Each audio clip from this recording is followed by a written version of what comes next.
রূপকথা কি হলো? আরে কথা রূপকথা কি হয়েছে? কথা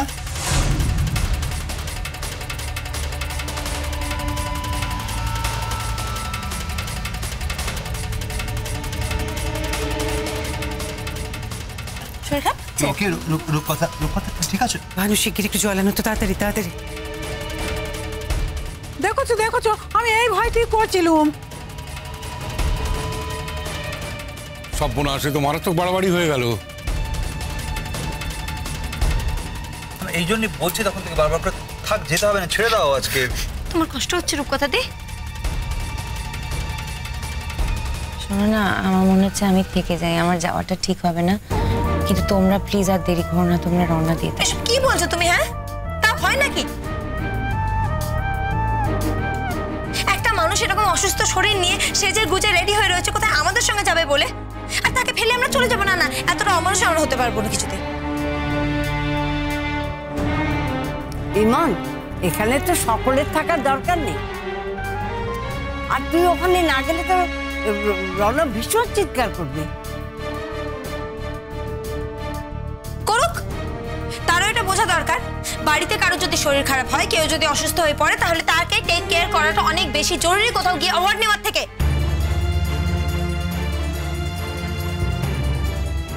কিন্তু রূপকথা যদি আগে বলতে তাহলে বুঝতে পারতাম।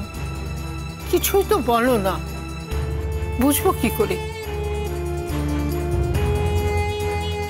সব কথা চেপে রাখলে তোমার মুখ দেখে কি করে বুঝবো বাইরে থেকে? আমি দেখছি রূপকথা, তোমার শরীর বেশি খারাপ করছে কি? আমি না একটা কাজ করি, আমি না প্রেশারটা বরং চেক করি। হ্যাঁ, না হলে তো কেউ এভাবে মাথা ঘুরে পড়ে যায় না প্রেশার লো না থাকলে। আমি ঠিক আছি। আরে বাবা ব্যস্ত হও না, আমি ঠিক আছি। তুমি ঠিক নেই, আমি এক্ষুনি যাচ্ছি। আচ্ছা রূপকথা, প্রেশার চেক করতে আর কতক্ষণ লাগবে? প্রেশারটা চেক করলে তো বোঝা যাবে সত্যি তোমার কি হয়েছে। তাই তো। এই ভানুদি কি বলছিলে চিকেন স্টুয়ের কথা? একটু গরম করে আনো তো। হ্যাঁ, মুই যাই। আরে বাবা তোমরা তো ব্যস্ত হও না, আমি তো বলছি আমি ঠিক আছি, আমার এসবের দরকার নেই। বৌদি ভাই, শরীরে একটু জোর রাখতে হবে। আমরা তো তোমাকে এইভাবে ফেলে রাখতে পারি না, করতে দাও এইটুকু। টুবলু, আমি বলি কি, তোরা বরং চলে যাবে, আমি আছি বাড়িতে। মানে আমি আছি রূপকথার সঙ্গে, প্রয়োজন করলে আমি ডাক্তার ডেকে নেবো। এসো এসো।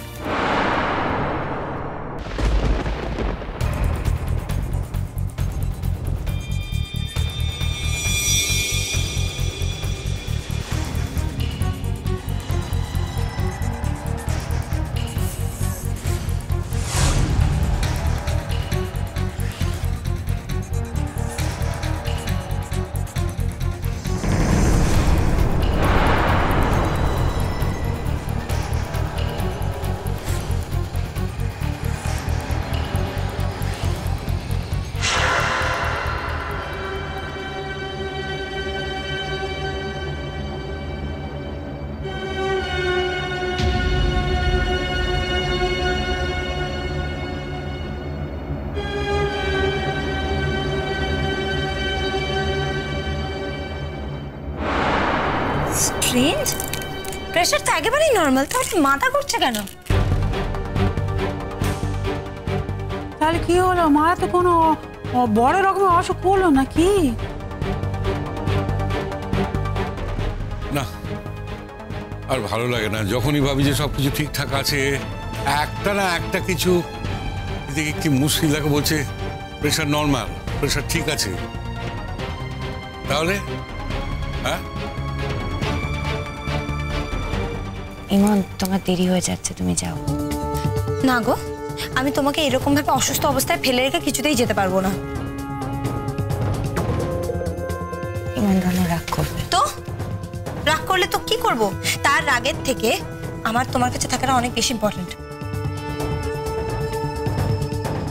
শোনো ইমন, আমি বলছি কি, আমরা তো সবাই আছি, সবার তো যাওয়ার এখন এই অবস্থায় দরকার নেই, তুমি চলে যাও।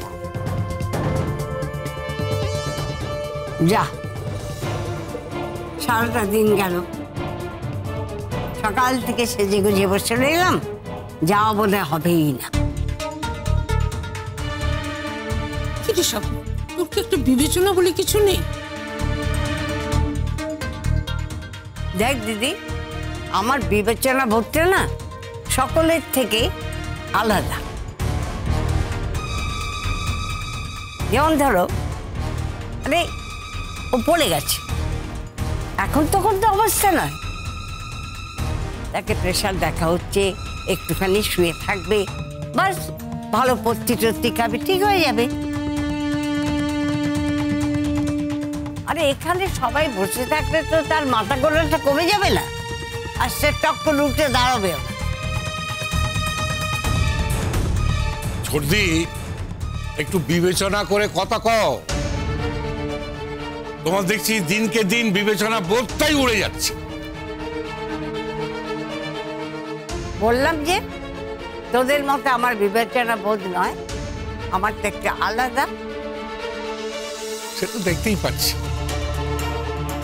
ইমন, শোন না, তাহলে কি দাঁড়াচ্ছে, আমরা যাচ্ছি না তো? দেখো মা, রূপকথাদের যে অবস্থা, এই অবস্থায় আমি এরম ভাবে যেতে পারবো না, আমার পক্ষে সম্ভব না। ইমন, আমি বলছিলাম কি, তুই যা, তুই ঘুরে আয় না, আমি তো আছি বাড়িতে, সবার তো থাকার দরকার নেই, তোরা যা, তুই গিয়ে প্রাইজটা নিয়ে চলে আয় তাড়াতাড়ি। ইমন, আজ তোমার একটা বিশেষ দিন, তুমি যদি না যাও তাহলে কিন্তু আমার খুব খারাপ লাগবে, সো প্লিজ গো, যাও। ইমন, তুই চ না, আমি তোকে নিয়ে ঘুরে আসি। দাদা ভাই তো বলছে আছে, চল। দেখ, রনর দিকটাও তো দেখতে হবে না, রনর অফিসের এরকম একটা ব্যাপার। আচ্ছা আচ্ছা, ঠিক আছে ঠিক আছে, আগে একজন স্পেশালিস্ট ডক্টরকে দেখাই। এক কাজ করি, অনন্য স্যারকে ফোন করি, হ্যাঁ, উনি এসে একবার দেখুক, তারপর না হয় সব ঠিক থাকলে তা আমি একটু কল করে আসি। চল।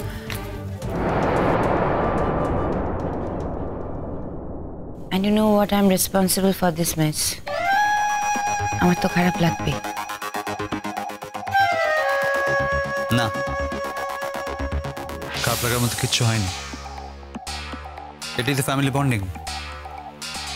একজনের প্রয়োজনে আরেকজন তার পাশে থাকবে, গোটা পরিবার তার পাশে দাঁড়াবে।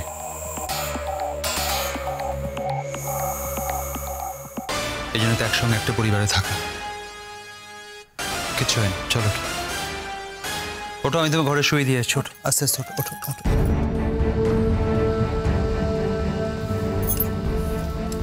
হাতটা ধরো। ঠিক আছে স্যার, চলো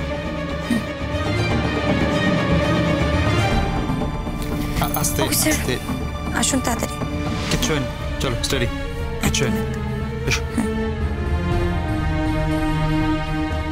ঠিক আছে, ওকে ওকে ওকে।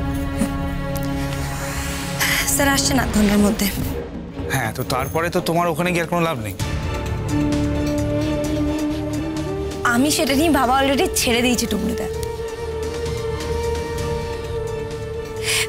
অনন্য স্যার আসুক, এসে রূপকথা দিকে দেখুক, যদি সবকিছু ঠিক থাকে আমি ডেফিনেটলি যাব।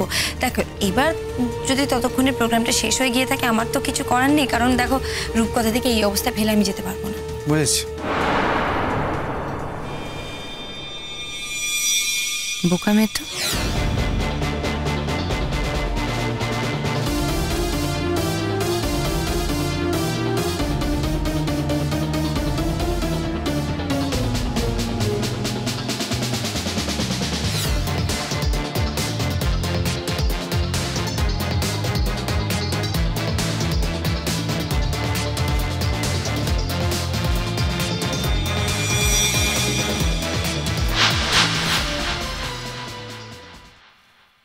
কি হলো ইমন, কি হয়েছে? আরে তুই অনন্য স্যারকে বলেছিস কি, আমাদের জানাসনি তো? আরে আমি তো বলেছিলাম আমার স্যারকে ডাকছি, অনন্য স্যারও তো আমার একজন স্যার, তাই অনন্য স্যারকে ডেকেছি। এই দেখো, বাড়ি জামা বাড়িতে আসবে, তা তো কিছু না বলে, খোলসা করে না বলে তো হেয়ালি করার কি দরকার ছিল? আচ্ছা ঠিক আছে ঠিক আছে, এসে যখন পড়েছি তখন তো তাড়িয়ে দিতে পারবেন না। আর একটা ডাক্তারির ডিগ্রি তো আমারও আছে, এ কথা কিন্তু বলতে পারবেন না যে আমি জালি ডিগ্রি নিয়ে প্র্যাকটিস করছি। সেরকম কিছু এখনো ধরা পড়েনি। কুসুম দোলা